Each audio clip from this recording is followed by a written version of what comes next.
All right, happy Sunday, BridgePoint Church. How we feeling? You guys doing all right? There we go. Hey, welcome into week 2 of our message series called Jonah, a wrong perspective of God's objective. We're taking a walk through the Old Testament book of Jonah. If you missed last week, I'll do a little bit to catch you up. But this is one that's building on each other. So make sure you go back either through our YouTube channel or the BridgePoint app. Catch up on what God's been doing in Jonah's life. I'm really excited for today.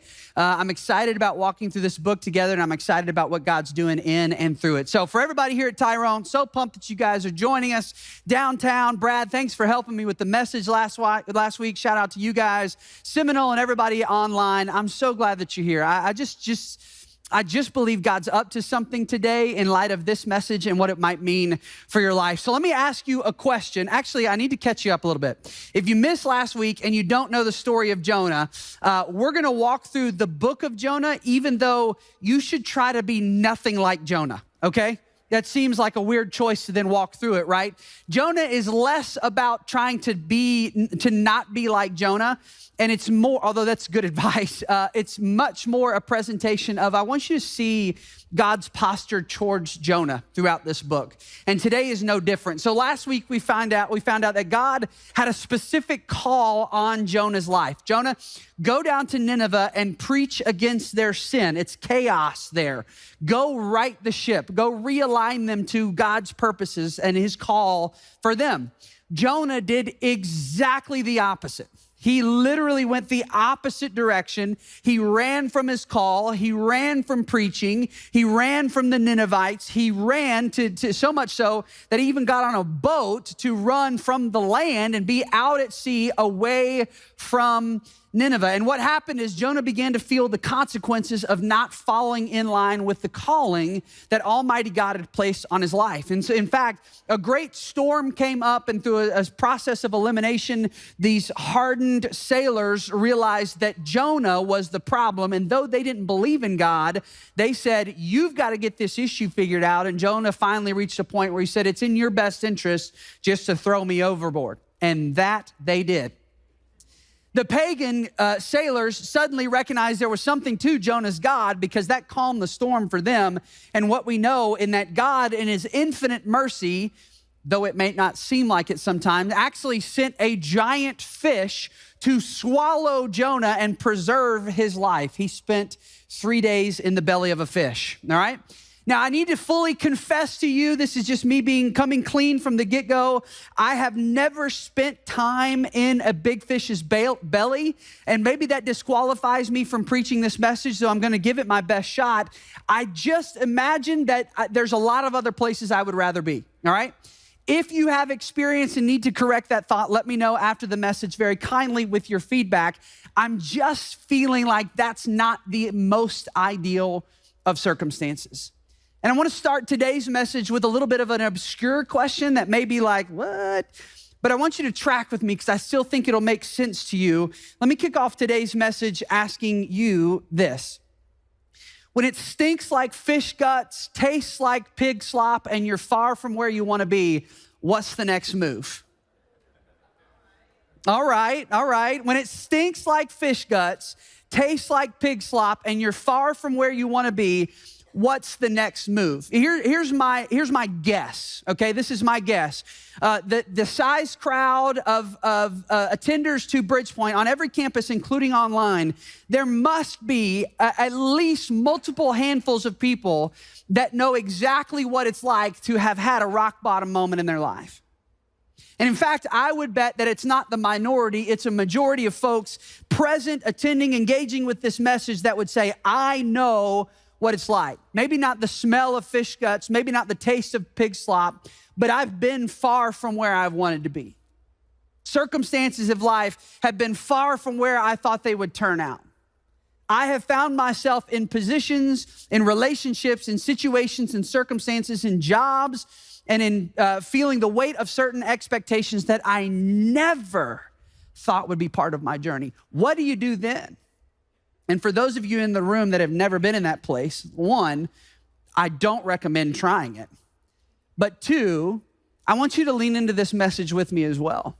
Because I think there's something that God might want to speak to you in terms of ultimately, what do we do when we're feeling the weight, the consequences, the broken effects of sin, of our decisions to not align with God's best for us, but instead to chart our own course, to either try to work to create our own reality, or some of us have even taken the route of flat out saying, God, I don't want to do that.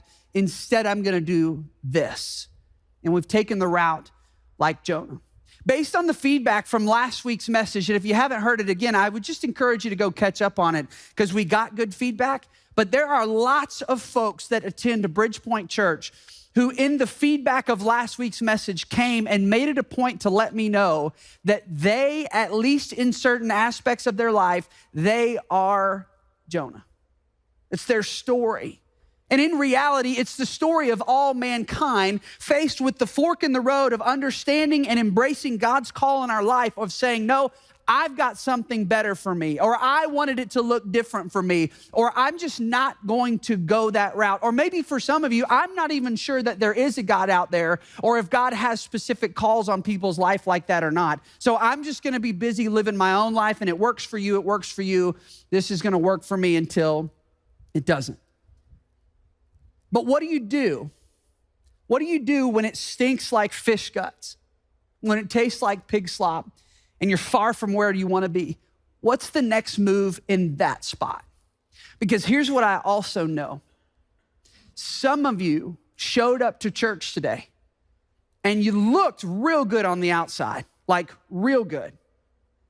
But deep inside, behind the smile that says I'm okay and I'm doing all right, busy but good, behind the pretending, and deep down into that inside space, maybe the same space that you haven't let anybody else even into or hint at. Deep down, a question like that resonates way more than you may be comfortable outwardly admitting. Because this is part of the human condition. And what do we do when these moments come? Well, I was preparing this message and honestly had to really wrestle with this one. So if it's terrible, you can write it off. We'll move on to next week. I'm sure the next one will be better. But as I wrestled this one down, there was something inside of me that really stirred as I was reading one of my favorite Christian thinkers, a guy named C.S. Lewis. And I actually want to present one of his quotes that I think would be a good place for us to kind of get the ball rolling. C.S. Lewis is a contemporary Christian thinker of days gone by. And C.S. Lewis said this, and I thought it was so good. We have a strange illusion. We have a strange illusion that mere time cancels sin. But look what C.S. Lewis says. But mere time does nothing either to the fact or to the guilt of sin.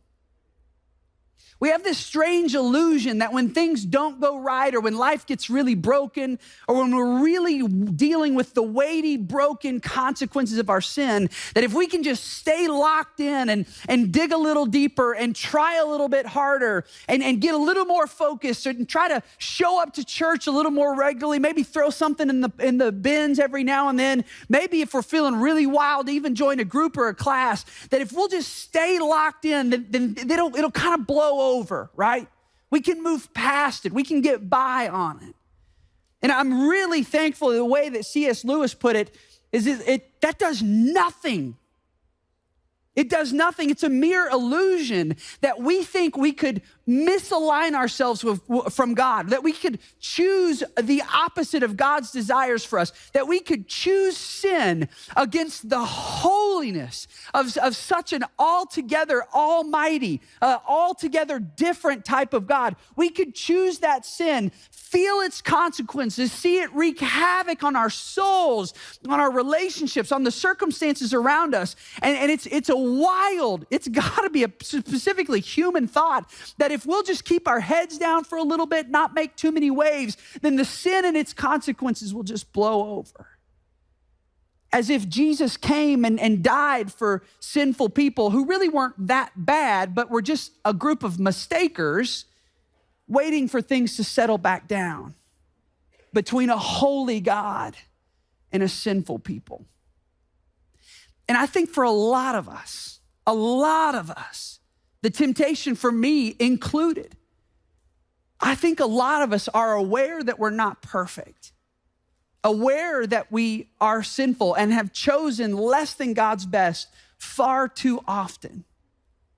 But I think a lot of us are much more inclined to just try to hunker down and give it some time than we are to actively begin to work out and reconcile the weight and the effects, the damage and the brokenness of our sin against the goodness and holiness of God. And that's where we're going to find Jonah today. I want to remind you with this C.S.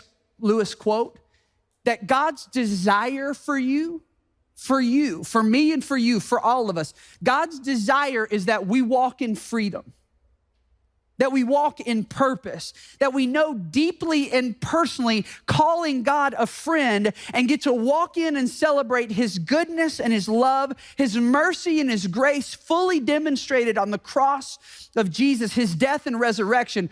His desire for us is to walk in freedom, not dealing with shame, not being chained to our past, not dealing with the effects and stain of sin, but instead to bring those things that we hide in the closet, those skeletons that we try not to talk about and the things that we try to wait till it blows over, to bring them into the light of Jesus so that we can fully experience his forgiveness.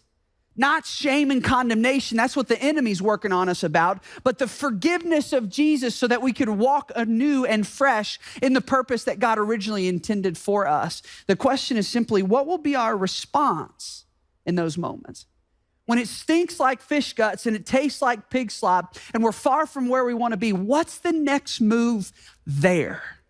And I want to take you to Jonah. Jonah chapter 2 is Jonah, a prophet of God, a mouthpiece of God that ran the exact opposite of God and was dealing with the effects of his own decision. And this is his recollection of his belly of the fish couple of days and nights. And I want you to see Jonah's take on it because I think this could genuinely matter for your life, and it's been an encouragement for mine. Jonah chapter 2, starting in verse 1, it says, "Then Jonah prayed to the Lord his God from the belly of the fish." Jonah is in the middle of rock bottom, though it wasn't a rock and it could have been up or down in the bottom of the sea. Jonah did what he knew he should have done from the get-go. He prayed to the Lord his God. So can I give you something to think about really quickly? When you're recognizing the effects and weight of sin, when the consequences are around you, when it stinks, when it tastes bad, when you're far from where you want to be, where do you turn? Where do you go? What's the response? Is it running to a relationship that helps to provide some comfort there, at least temporarily? Is it running to a substance that can mask and hide some of the pain? Is it running to a try harder approach at work or with the spouse or with the kids because maybe if you can do it better next time that it'll right itself? Is it running to a shopping spree, to spending some money, to exercising your influence? Where do you run when you're in some of those rock bottom weighty moments? And is that working? Because Jonah's response sitting in the belly of the fish after a period of days was to do what he knew he should have done from the very jump. Jonah prayed to the Lord his God from the belly of the fish. And this could very well be the end of the message, and I know some of you wish that it was, but it's not. I have some things that I want to process with you. Because that sounds really simple, that sounds really easy, but does that sound like our go-to? Because I think there's a couple avenues here. That maybe if you've been a believer for a long, long time and you've walked in this pattern and you know you've turned from God's way, maybe you've turned back to God and you know exactly what that moment is like and it fills you with delight. Believers, I hope that you'll plug in and engage with this faith family to tell your story and the testimony of God's goodness. Because my fear is there's a lot more of us that think, I would love to turn to God right now, but I am terrified of what God might do, say, or think about me. And that's the part. This is not about being not like Jonah, although there's wisdom there. As we work through today's message and this series, I want you to see God. I want you to see God's heart, God's response, and God's move in Jonah's life and in his world. Here was Jonah's prayer, jumping to verse 2. Jonah prayed to God saying, I called out to the Lord out of my distress, and he answered me. Out of the belly of Sheol I cried, and you heard my voice. And I think what Jonah is saying is actually incredibly impactful if we'll allow it to be.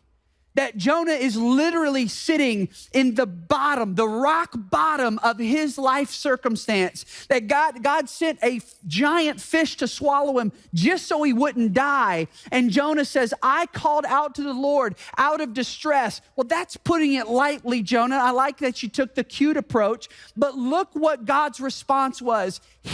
God, answered me. God answered Jonah.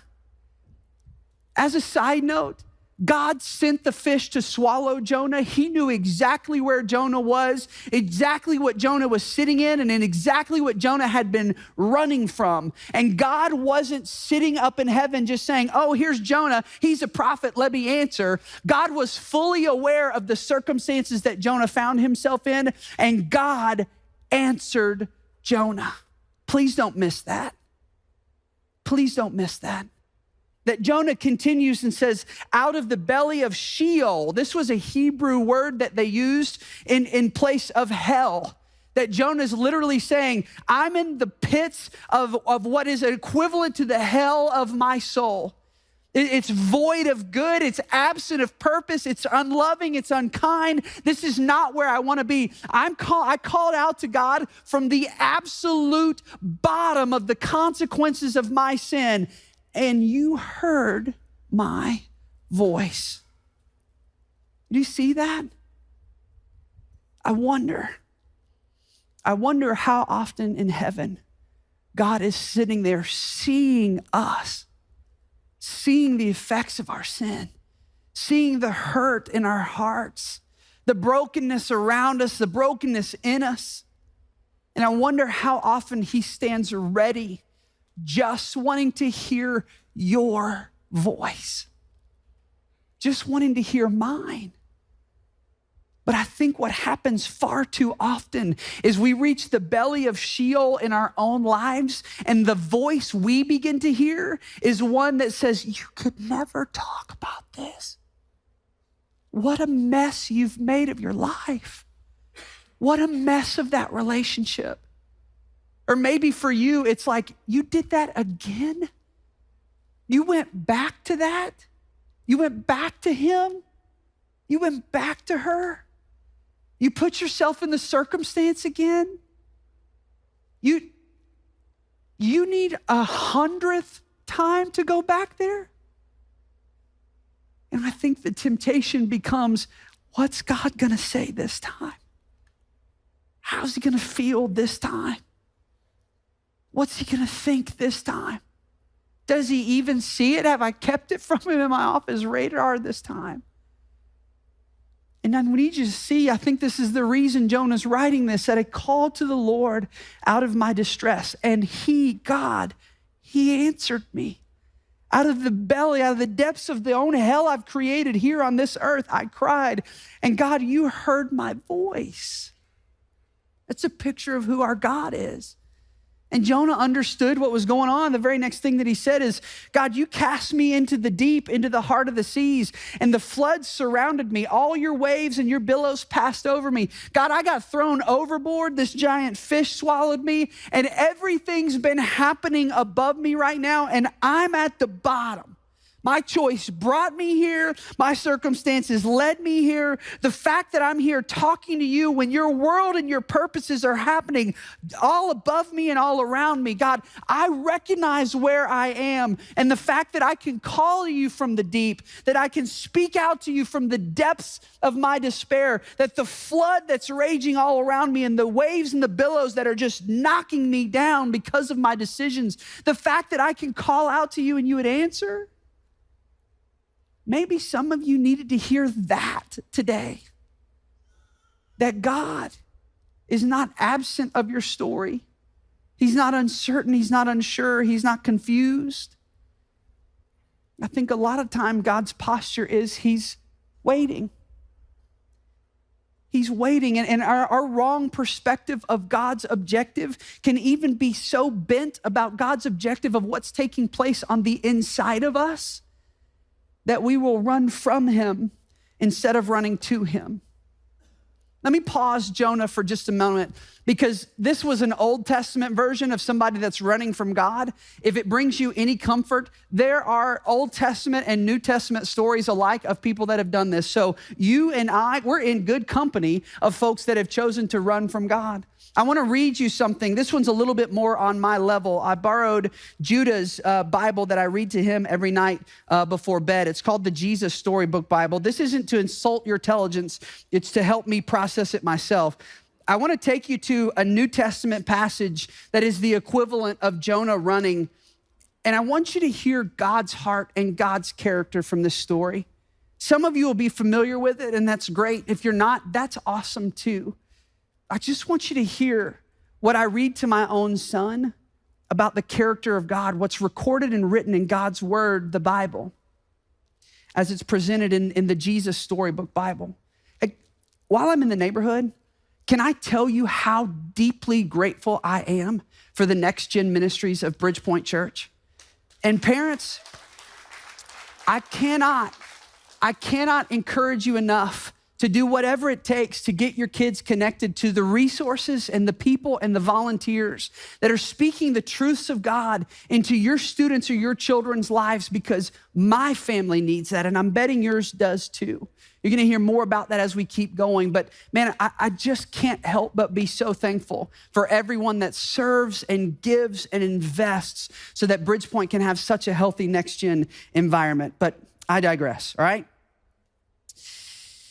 This son, you know some of these stories. This son goes to his dad and says, "Dad, it's over between you and I. I want my inheritance and I'm out of here." And here's how the story goes. The son takes the money and goes on a long, long journey to a far off country. And everything's wonderful and perfect for a while. He can go wherever he wants, do whatever he wants, be whoever he wants. He's the boss. He is free. Sometimes he gets a strange, hungry, homesick feeling inside his heart, but then he just eats more or drinks more or buys more clothes or goes to more parties until it goes away. But soon his money runs out, and so do his friends. He ends up getting the only job he can find, feeding pigs. One day he's so hungry and so desperate, he even tries some piggy food. "What am I doing?" he says suddenly, as if he's woken from a nightmare. He spits, yuck, all of it, out of his mouth. "My father's rich, and here I am in a pigsty eating piggy food." He wipes his mouth, dusts himself off. "I'm going home." As he starts for home, though, he begins to worry. Dad won't love me anymore. I've been too bad. He won't want me for his son anymore, so he practices his "I'm sorry" speech. All this time, what he doesn't know is that day after day, his dad's been standing on his porch, straining his eyes, looking into the distance, waiting for his son to come home. He just can't stop loving him. He longs for the sound of his boy's voice. He can't be happy until he gets him back. The son is still a long way off, but his dad sees him coming. What will the dad do? Fold his arms and frown and shout, "That'll teach you, and just wait, young man." Nope, that's not how this story goes. The dad leaps off the porch, races down the hill, through the gap in the hedge, up the road, and before his son can even begin his "I'm sorry" speech, his dad runs to him, throws his arms around him, and can't stop kissing him. "Let's have a party," his dad shouts. "My boy's home. He ran away. I lost him, but now I have him back." And Jesus told them, God is like the dad who couldn't stop loving his boy. And people are like the son who said, "Does my dad really want me to be happy?" Jesus told people this story to show them what God is like and to show people what they are like. so they could know, however far they ran, however well they hid, however lost they were, it wouldn't matter, because God's children could never run too far or be too lost for God to find them. And maybe your story totally equates with Jonah. Or maybe you find yourself in a position of saying, I'm there again. It's worse this time. I only thought I knew rock bottom before. But the posture of our God that we learn from Jonah is that he's looking, waiting, listening for the sound of his son or daughter to simply call out and to come back. And that's a picture of how our God responds.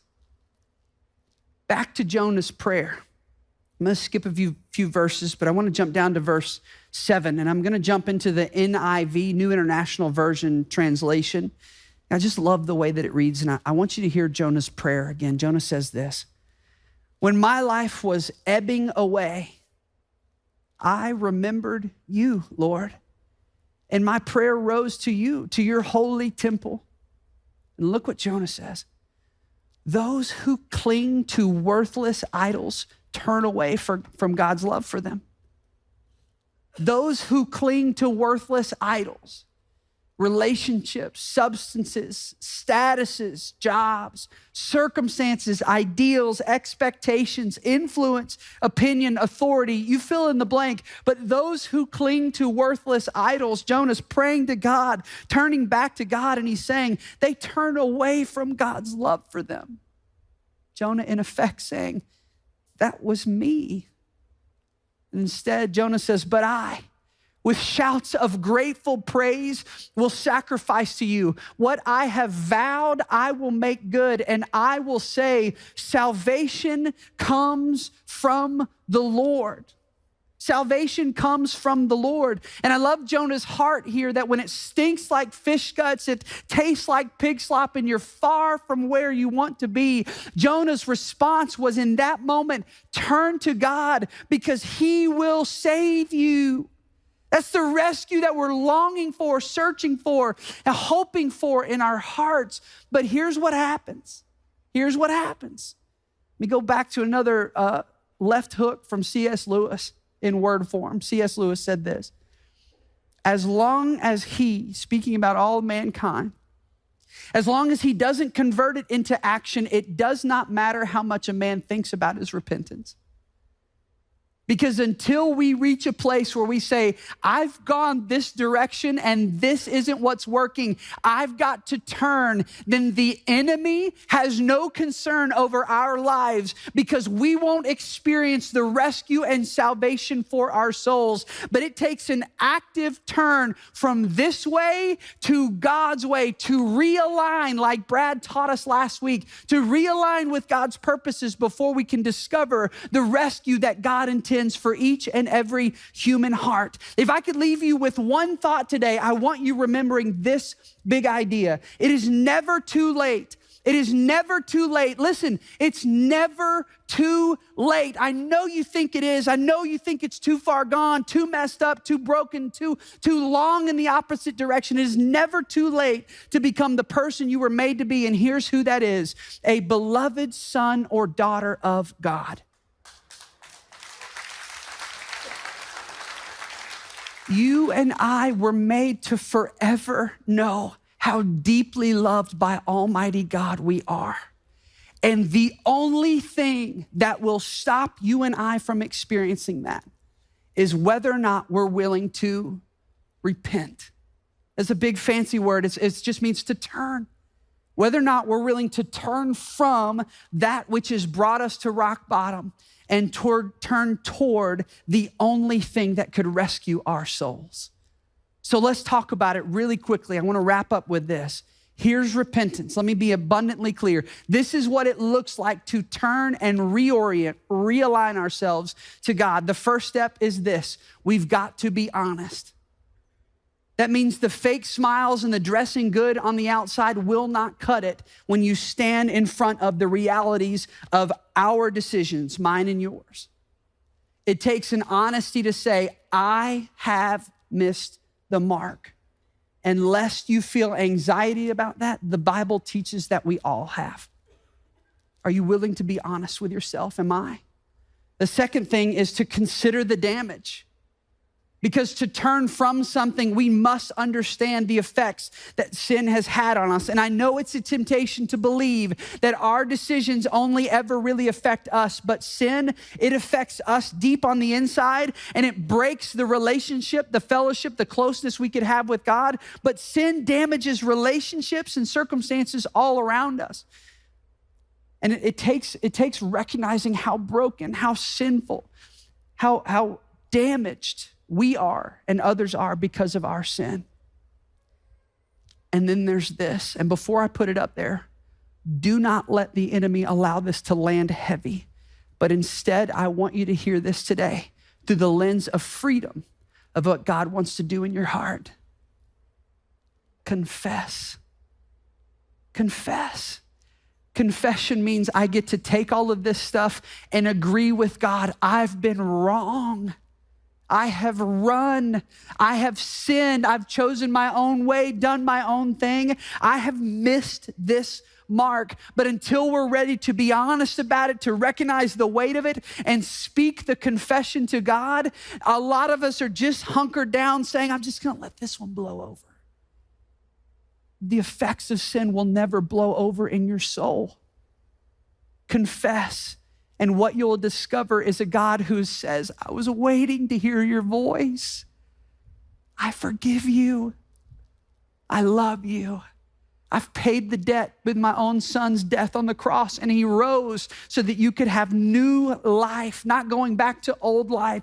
You could have new life that's better aligned with me. And the last step is simply this: get closer to God. Keep going. Keep trusting, keep walking into it. Take a class, reach out for a counselor recommendation from our church. We'd be happy to provide it. Get some trusted friends and help them, share with them so that they can help move you towards what freedom in Jesus looks like. Do whatever it takes to jump out of the weight and brokenness of sin and forever walk in the freedom that Jesus died that you would know. But if you're hunkered down, if you're wearing a pretend mask, if you're waiting for it to go by, hoping for better or trying harder, that's not enough for your soul to come alive in Jesus. It takes repentance, a true turn from that, and a true realigning to God. And here's why this is so powerful. So powerful. God will hear you and God will respond to you. Can I show you the last verse of chapter 2 in Jonah? It's verse 10, and it says, and the Lord spoke to the fish, who holds the whole world in his hands, maker of heaven and earth and all of creation. God speaks to the fish, and the fish vomited Jonah out upon the dry land. We'll pick up the story of Jonah right there next week. But where's your story at right now? Where's your story? Do you know the forgiveness of God? Because I think there's a very real temptation for me and for you to often want to cry out to God for rescue, but not really turn from our sin. And can I be really heavy in honesty about that? To try to say, God, save me from this, but I'm not going to stop doing what I want to do. That's a form of an attempted spiritual manipulation. And you're not fooling God. Now, here's what I'm going to make abundantly clear. 2 things, and then I'm absolutely done for today. Number 1, it takes one call of repentance.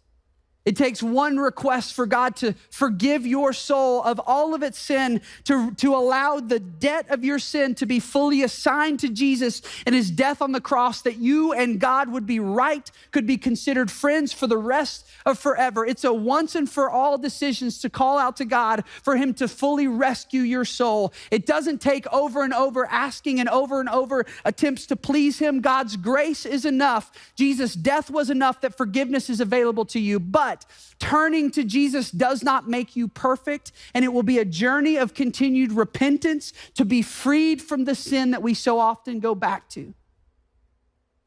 Jonah reached out, he cried out, he called out to God, and he was rescued. We'll pick his story up there.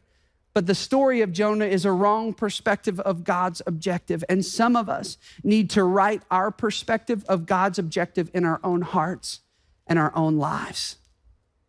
And the answer is repentance.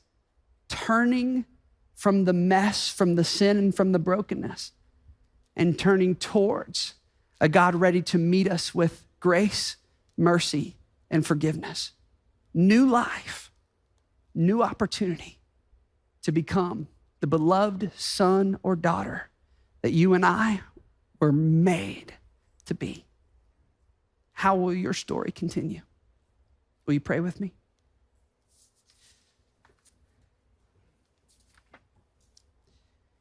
God, I, for one, am deeply grateful that the Bible isn't full of perfect people, because I could never live up to that. And so, God, in a lot of ways, I'm grateful for Jonah's imperfect story, because it reminds me, and I hope that it reminds us, that your heart is loving imperfect people, which we all are. So God, today, for everyone engaging with this message, would you give us just enough courage to take you at your word? Just enough courage to believe it for either for the very first time or for the 1,000th time, that turning to you we won't be met with shame and condemnation, but instead grace, mercy, and forgiveness. So God, what's at stake in these moments in the hearts of every person engaging with this message is freedom. God, would you give us just enough courage, just enough faith, just enough trust to step into your freedom today, now, and forever.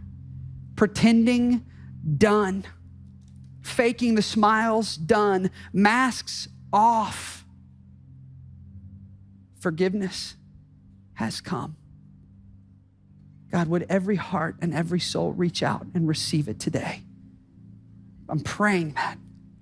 I'm praying that in the power of Jesus' name. Amen.